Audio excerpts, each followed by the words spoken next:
take your order?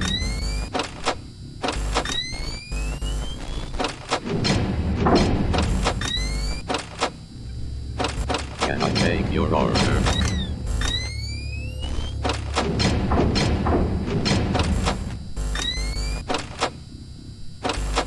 Can I take your order?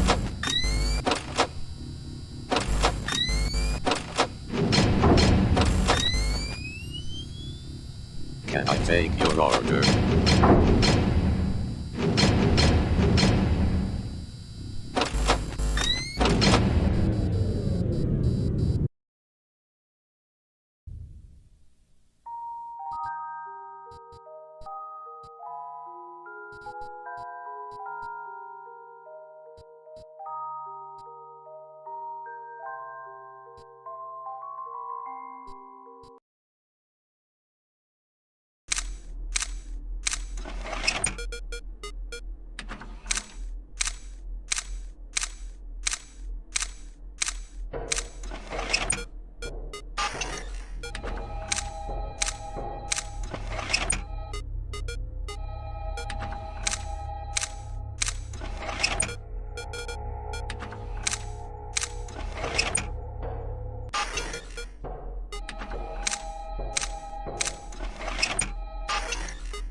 Five Nights at Freddy's fan games are home to some of the good, the bad, and some of the downright horrible. But what the hell, boy? But some fan games are made for the sole purpose of one thing: challenge and difficulty. Five Nights at Candy's 3 is a game that's all about one thing: aim. What if we pushed this CSGO aim tracker to its absolute limits and created one of the hardest challenges the world has ever seen? Hello everybody, and welcome back to the Bones5 YouTube channel on YouTube. In this video, I'm going to take you through my journey to complete the hardest FNAF challenge I've ever done. As a FNAF challenge YouTuber, I'm always looking for the next hardest challenge that I can do to turn into a video. So I was sorting through some of the FNAF fan games and looking for a game that doesn't have too much RNG and is more based in skill. Luckily, there happens to be a community-made list that ranks FNAF challenges based on how hard they are from the perspective of skill, the main list for the max mode list. And that's when something caught my eye: the 13th hardest challenge in the entire world. Rat and Cat All Challenges. I had played Five Nights at Candy's 3 before, and to be honest, the only semi-difficult aspect of that game was the final night with Vinny, with the nights of just Rat and Cat being really easy. So I thought, why not give it a shot? And oh boy, I was really in for it this time. Now, before we get into what this max mode is and how it works, I first want to explain why people said this mode was so difficult. 13th place isn't that high, right? Well, this is a FNAF max mode list. So where do you think 50/20 places, the max mode of max modes? 10th place? 5th place? How about 93? Okay, sure, but there are still some really hard fan games out there. What about Post Shift 2? Isn't that next to impossible? 88. And it's not like this is a linear increase either. The gap between 1 and 2 is a greater gap than between 200 and 400. So this 13th place is no joke. Whatever this Rat and Cat All Challenges is, it completely dusts the well-known max modes here on YouTube. So let me take you into the underground world of FNAC 3 max modes. Five Nights at Candy's 3 is the third game in the Five Nights at Candy's series. Go figure. After Five Nights at Candy's 2 wasn't so well received, FNAC 3 restored the series to its former glory, with the community overall loving it. Within this game, you play as a young Mary Schmidt, trying to fend off her two nightmares of Monster Rat and Monster Cat with her flashlight. This game is most similar to FNAF 4 in the mainline series, with you needing to stay awake throughout the night as a young child fighting off nightmares. Along with your flashlight, you have a cassette player that you have to manage. In universe, this cassette player plays sleep music, like some ambient noise you might sleep to. I'm not going anywhere. Shit, oh shit! In gameplay, having the cassette player on speeds up the night, but it doesn't last forever. Eventually, the tape player will click and you'll have to rewind it and restart the song.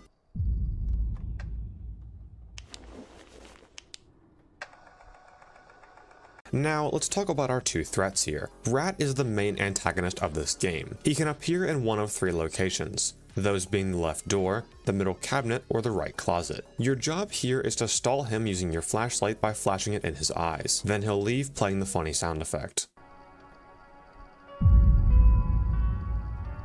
Eventually, Rat will get into your room and the lights will flicker, starting an attack sequence. Now you just need to track Rat and keep the flashlight in his eyes until he stops his attack. Then, Rat will break your cassette and go under the bed. You'll first have to stop the cassette and rewind it. Then check what side Rat is under the bed. Once you know what side he's on, turn to the opposite side in the room. This will lure him out from under the bed. Then you simply need to flash him and he'll leave the room.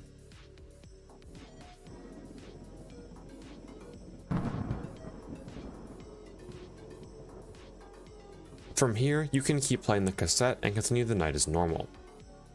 Cat is much simpler than Rat. He'll just appear at either side of the bed, indicated by his breathing sounds, and you'll have to flash him down. Repeat this cycle for 5 nights and Five Nights at Candy's 3 is done. So how did we go from this to this? Well, let me introduce you to Five Nights at Candy's, but better.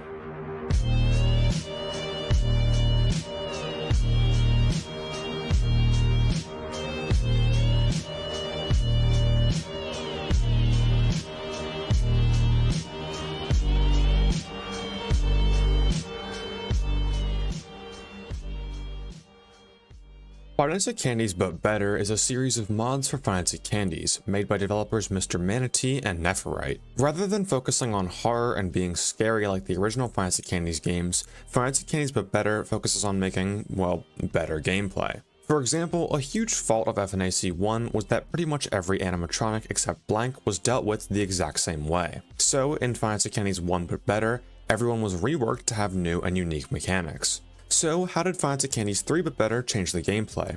Well, a lot. Rat works the exact same as he did in normal FNAC 3, except he's much faster and dodges the flashlight a lot more, so he's a bit harder to deal with. However, Cat has been completely reworked. Remember in base FNAC 3, where Cat would just spawn at the edge of the bed and you just swat him away like a fly? Well, those days are gone. Cat will now act similar to how Rat does, but instead of doing his attack then going under the bed for his bed phase, once he gets in through one of the doors, he'll start under the bed, then you'll have to lure him out and do his attack.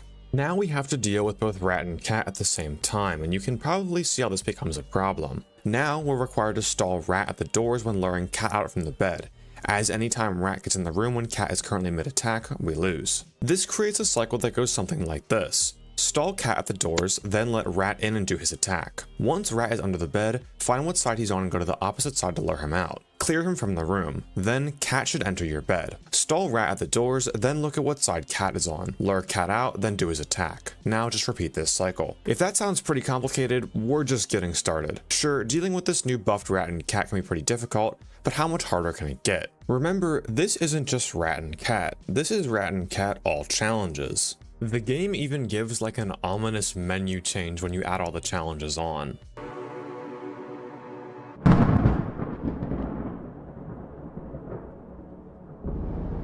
So, now that we know what Rat and Cat can do on their own, the next step was to start adding challenges.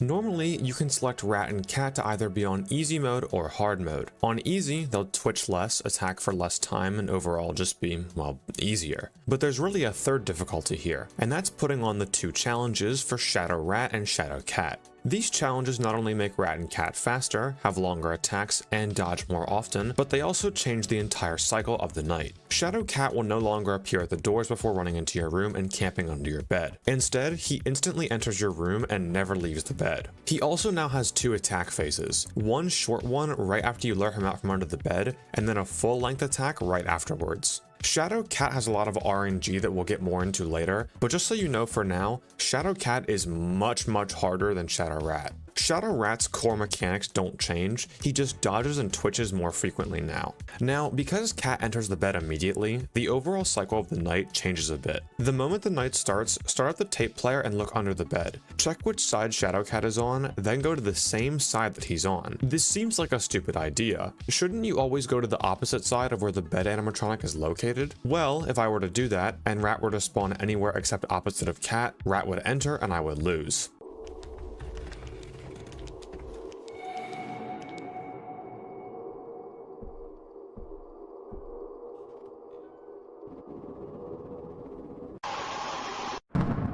So you want to wait on the same side that Cat is until you hear Rat knocking on the door. Then flick your mouse over the three positions that Rat could possibly be in. Once you've stalled Rat, then Cat should come out from under the bed. Now do both of Cat's attacks.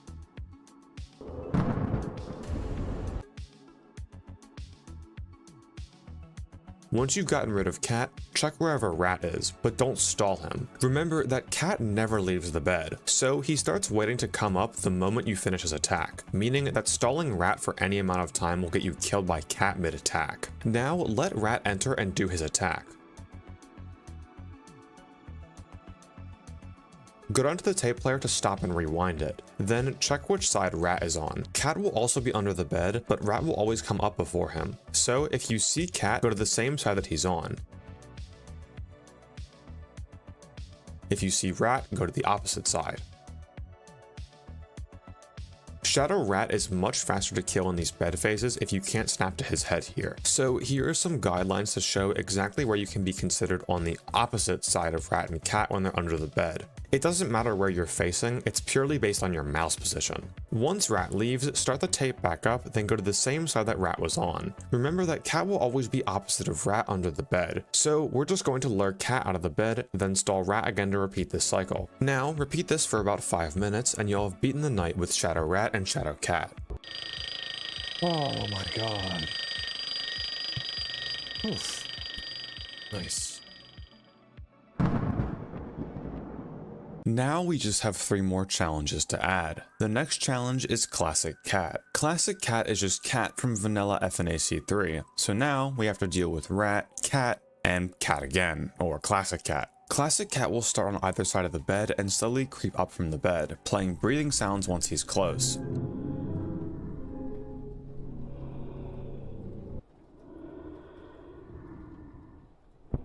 He'll progress much faster when you're turned away from him, so you always want to make sure that he's on the same side as you whenever possible.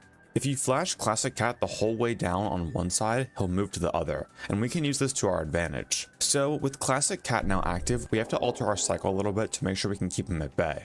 First, start the tape and check which side Shadow Cat is on. You want to move Classic Cat to the same side as Shadow Cat, so if he's already there, just let him be. Then, stall Rat and do Shadow Cat's first phase. The moment Shadow Cat's first phase is done, flick your mouse to the bottom corner of the screen and flash Classic Cat down. You want to move him to the opposite side of the room here, as we know that Shadow Cat will move to the other 2 locations when you complete his first phase. Once you've completed Shadow Cat's second attack, watch to see where Rat is. If Rat is on the same side as you, keep Classic Cat there. If not, move Classic Cat to the other side. Once Rat's attack is done and they're both under the bed, you want to make sure that Classic Cat is always on the same side as Rat. Then lure Rat out from the bed as usual, and flash Classic Cat down after getting rid of Rat.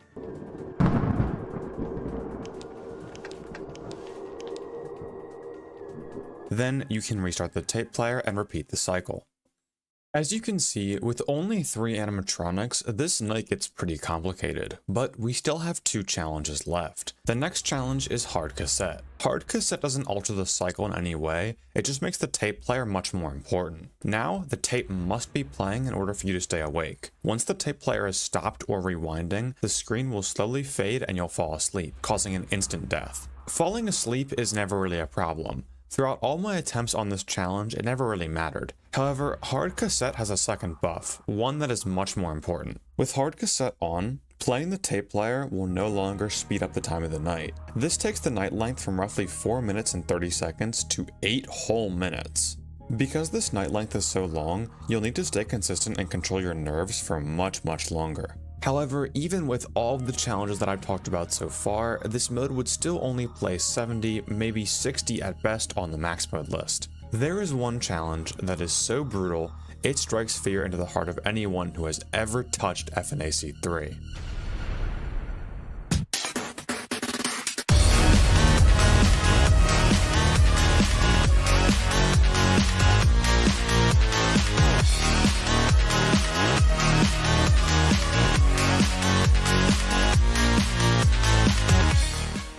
Laser Pointer is the sole reason that almost any FNAC 3 challenge is as high as it is on the list. Normally, you have a massive flashlight that you can track the animatronics with. This flashlight allows you to easily tell what position Rat or Cat is in, and makes flicking to their heads a lot easier. However, with Laser Pointer, it's a lot harder to tell where Rat and Cat go within their attacks as your visibility is significantly decreased. But that still isn't too much of a problem. With quick mouse movement, you can easily find them. But Laser Pointer's second change is where its difficulty comes from. Laser Pointer doesn't just shrink your flashlight invisibility, it shrinks the hitboxes of Rat and Cat. With the flashlight, you can be anywhere on their head and it still counts as flashing them, but with Laser Pointer, you need to be directly on the upper half of their head. This might not seem like a big change, but trust me when I say, it really does make all the difference. Rat and Cat's attacks work on a progress bar. So whenever you're not on their heads, this progress bar will rapidly decrease. When you're flashing them, it will slowly increase. With the normal flashlight, you're spending much less time overall flicking between movements, which makes it much easier to manage this progress bar.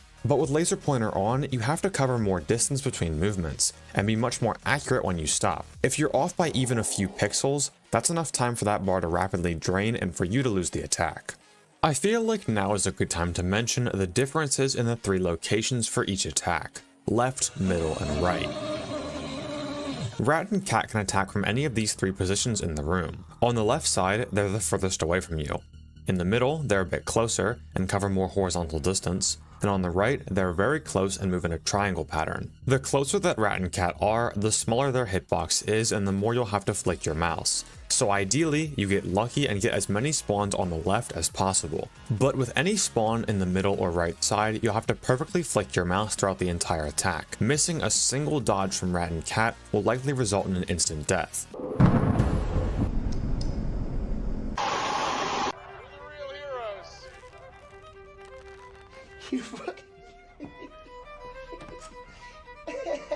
However, there are some hidden differences between the two in these attack phases. Rat is more based on speed and dodging. When you first start Rat's attack, he'll always start in the top middle position in the room, regardless of what side of the room you're on. This allows you to get a bit of free scroll on his health bar before he starts dodging. From here, Rat has 25 movements and 10 twitches before he finishes his attack. Every time he moves, he has a 1 in 3 chance to twitch, where he fakes a movement and doesn't actually stay there. He can only do 10 twitches per attack, and this is where most of his difficulty comes from. But you always have a chance to deal with these twitches because of the extra progress in the beginning. Rat might be difficult and require a ton of speed, but he's still fair and balanced and always winnable with enough skill. However, the same cannot be said for Shadow Cat. Anyone who has played Rat and Cat All Challenges will tell you that the Shadow Cat and Laser Pointer combination is the reason for 80% of their deaths minimum. You see, Shadow Cat has a lot more RNG than Shadow Rat in his attacks. When you're dealing with Shadow Rat, he'll always vibrate with the flashlight on him for about a quarter of a second before moving to one of his other locations. So you can create a rhythm and almost instinctively know when Rat is going to move next. However, instead of Shadow Cat's vibrations always being a fixed number, it can be 0, 8, 16, or 24 frames. So you can't really predict any sort of rhythm with Shadow Cat's movement. What's worse, Shadow Cat's starting position is random. Remember earlier when I said that Rat will always start in the top middle of whatever side of the room he's on? Shadow Cat will choose a random starting position of any of the 3 locations, and he won't give that little bit of extra time that Rat does to build some progress. When you finish Shadow Cat's first phase, note where the position of his head was when you got rid of him. When Shadow Cat starts his second phase, he's gonna be in one of the other 2 positions. For example, right here Shadow Cat ends his first phase on the right side of his movement triangle, meaning he'll either be in the middle or on the left when starting his second phase. And as you can see, he was in the middle. So you'll need to snap to whatever his random head position is the moment you start his attack. And with Laser Pointer, this could be a big problem, especially if Shadow Cat decides to roll 8s and 0s on his first few movements.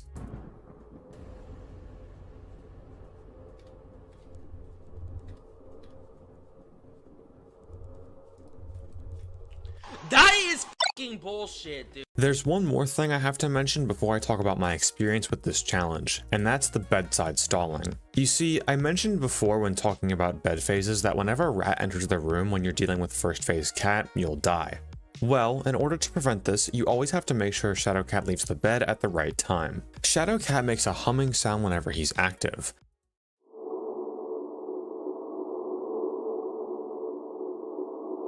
And this sound will play louder when he's about to come out of the bed or when he's attacking.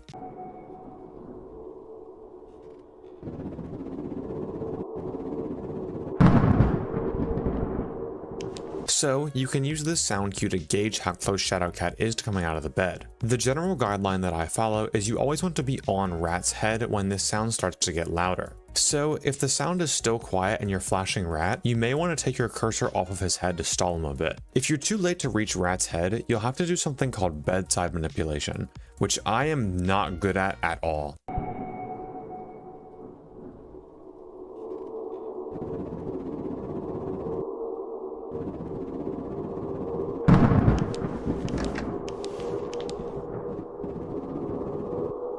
Essentially, we're going to skip stalling Rat at the doors entirely by perfectly stalling Rat at the bedside, so that the moment he leaves, Cat comes out from under the bed. I was never able to perfect this technique, and I honestly prefer to not go for it whenever possible.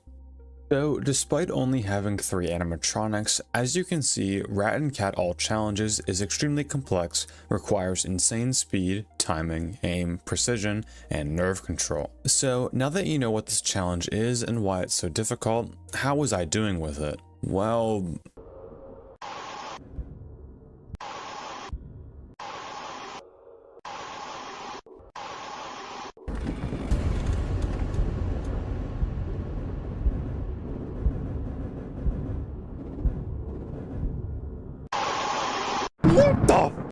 Bro, get a job! Why, bro? He said 920. Yeah, not too great. I was just not able to deal with Cat whenever he went to the middle or the right. My reaction time just wasn't good enough and I was starting to have some wrist problems.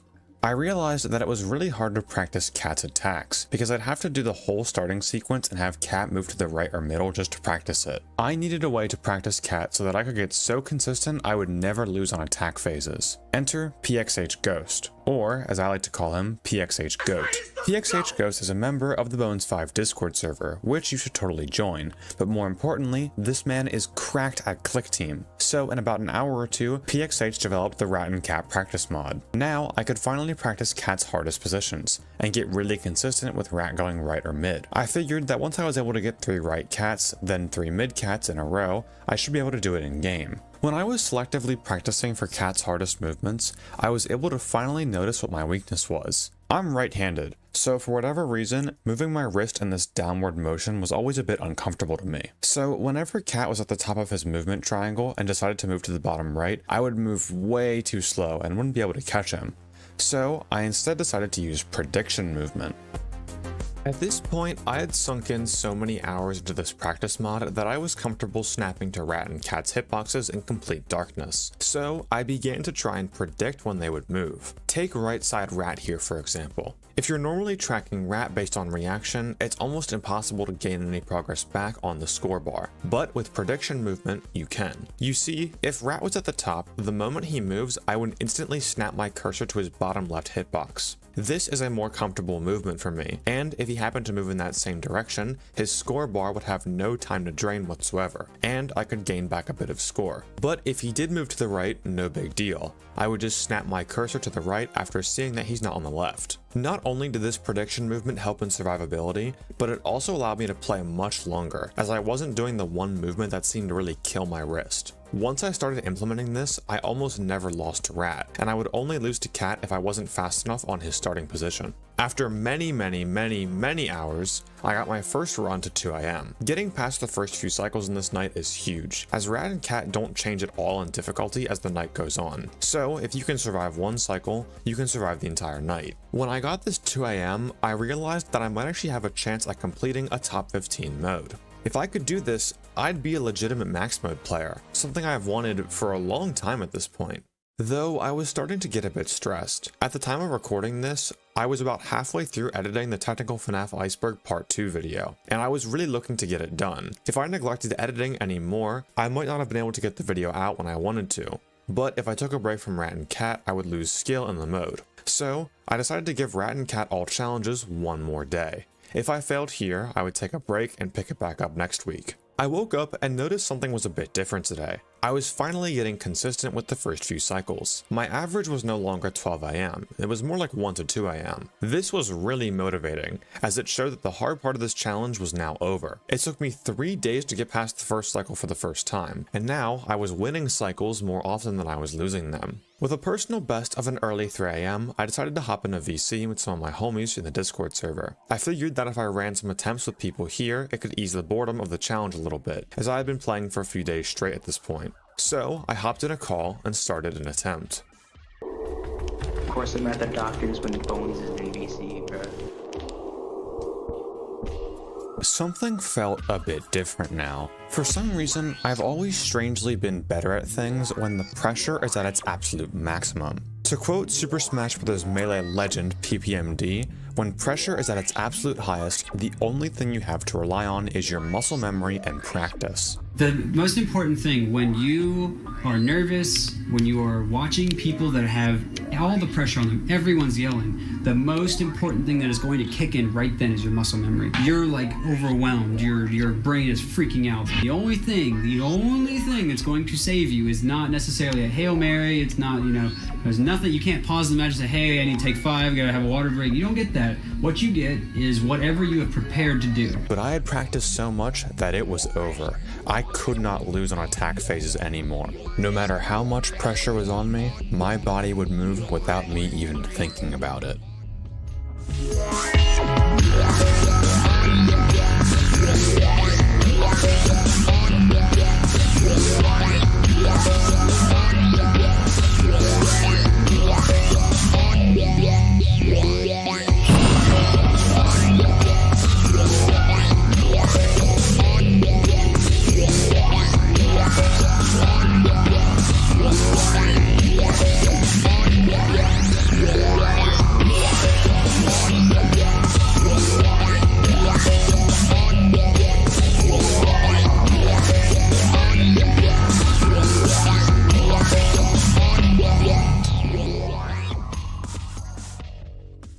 was a problem. My muscle memory streak had broken. When I went to Rat's Head at 4 AM, Cat's sound had started playing louder. I was desynced. If I wanted to win this, I had to pull off bedside manipulation. But I couldn't, not under this pressure. But I could pray for a 1 in 3 chance. If Rat spawns anywhere except the right closet, I am guaranteed to lose. I've been the unluckiest player in every FNAF game before this. Make this the one time that I can break my curse.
Holy shit! Oh my god! What the f was that? Holy shit! Holy shit! Holy shit! No way! No! Oh my god! Oh my god! Dude, that was a fluke from 3! That was a fluke from 3! Oh my god! What the f was that? Oh my god! Oh my god! Oh my god! Holy shit! There's no way, bro! No way! Holy Holy shit! That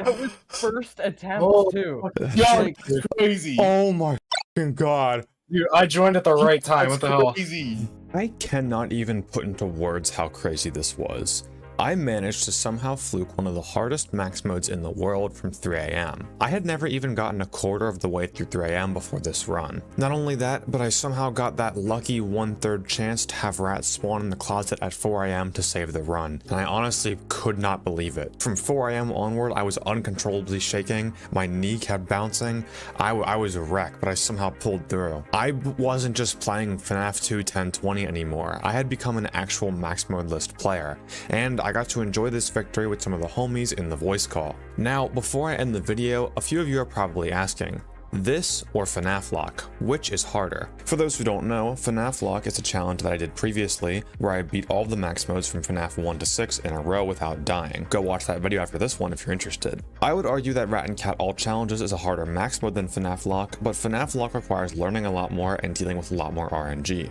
Aside from Shadowcat making the night more difficult, there isn't really any major RNG in Rat and Cat All Challenges. It just comes down to brute skill. So from a skill perspective, Rat and Cat All Challenges is harder. But when factoring in RNG and the fact that it's an endurance run, FNAF Lock is harder. With that said, if you enjoyed this video, I would greatly appreciate it if you took a bit of time out of your day to subscribe to the channel. It's totally free, and if you stop liking my content, you can always unsubscribe. Remember to like, comment, and join the Discord. Thank you for watching. Peace.